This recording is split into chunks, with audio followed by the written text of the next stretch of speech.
attracted some big-name supporters in his bid to become governor of Florida, including my next guest, legendary television producer Norman Lear. Such an honor. My honor. Your fans are here. Hello, fans. So you've been here canvassing for Andrew Gillum. Yes. What brings you to Florida for Gillum? I've known Andrew for 25 years, followed him all of those years. I think he is one of the giant talents in politics. And as I get to the word politics, I think about his humanity and his ability to lead and everything else. And then there is politics. But with Andrew, you want to emphasize all of the human qualities of leadership. And he's a glorious man. Yeah, and what difference do you think a candidacy like this makes for the country, right? We had that moment with Barack Obama where there was a big picture question of what it meant for the country. What do you think the election of someone like Andrew would mean for the state and for the country? I think for where an Andrew Gillum is concerned, it could be the start of something. He is the governor of Florida, and there are all of the other states and the country. Andrew is one of those young people that could go all the way. Yeah. And the important thing is there is Andrew, and then there is our ability to vote. Yeah. And what we have to do is get out there and vote. Yeah. And when you're, knocking on doors and canvassing, what are people saying matters to them?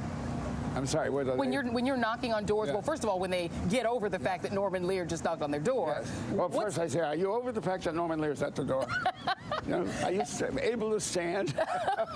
And then, well, then what do they say they care about? What do people care about? I think they care about health benefits. They care about decency and honesty and being able to invest trust in the leader. Yeah. And Andrew is one of those people to know him a little bit is to know you can trust him all the way. I have to ask, I'd be remiss, you are obviously one of the greatest television producers of all time. You're a legend. But, All in the Family has been something that I've thought about a lot. All in the Family has been something I've thought about. A little thing, Archie Bunker. There was a thing called the Archie Bunker voter during the Trump era. The person who was cranky about race, cranky about diversity, cranky about multiculturalism, cast a vote for Donald Trump on that basis, are still with him. But Archie Bunker was a guy who was changeable. Yes. He was a guy who had a heart in there. And he was afraid of progress. Right. So for that, do you think that the voters out there who are Trump voters, are they Archie Bunker, or is this something deeper and more intractable? I don't think they're Archie Bunkers. I think they're people with a great and reasonable distrust of leadership. They have not found, we have not provided for them, whether we're talking about corporate America or religious America or political America. They earn better leadership than we have provided in recent years. If you were to make a show like All in the Family now, could you even put forward a show like that? Could a show like that work in this polarized environment? I think so. I'm thinking about it. Another kind of way of saying some of the same things. Yeah. But the thing that we have to say as of this moment is vote. Yeah. Got to get out there and be the Americans we are so fortunate to be. And does it, when you see the voter suppression, the level of voter suppression is really intense. It's really sort of back to the almost 1960s level of blatantness of it. What do you make of that? I am so grateful to you for talking about it.